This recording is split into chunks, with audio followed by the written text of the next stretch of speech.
course, they say they don't reach any decisions, but why are these people going to meet for 3 days? George Osborne, Chancellor of the Exchequer, been here several times, probably about one of the most busiest men in the country, I should think. He's got time to give up 2 or 3 days if it doesn't mean anything. Sorry, I don't buy that. Mr. Button, thank you very much. Thank you. One question, please. Who owns the Bank of England, and why can't we print our own money?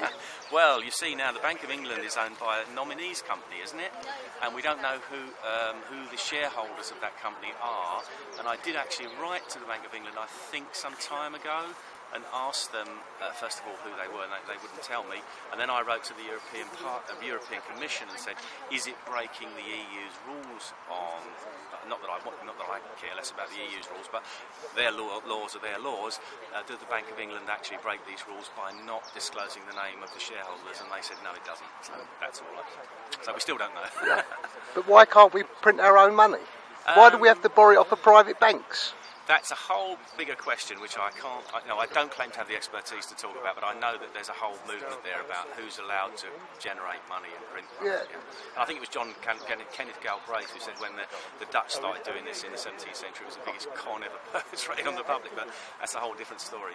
Yeah, because I've just been led to believe it's the Bank of England was took over during the Napoleonic Wars by the Rothschilds. Well, the Bank of England was actually nationalised, wasn't it, after the Second World War? Then a few years later, it was then put back into private ownership, but we don't know who the shareholders are. Okay, right. Thank you very much.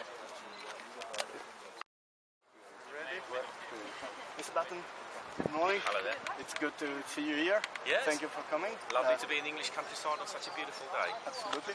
Can you tell us why you are here? Well, out of curiosity, because, I've been interested in the Bilderberg group now for some years.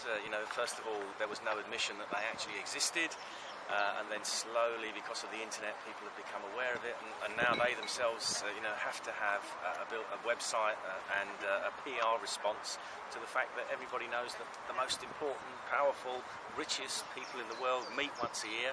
And the press hasn't been interested in it for 59 years, and now they are, so that's great. So now perhaps we can start to understand what it is they talk about and what's the significance of it all.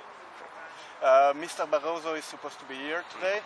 I remember that in 2011 you made a question to the Commission to answer about the attendance in St. Moritz.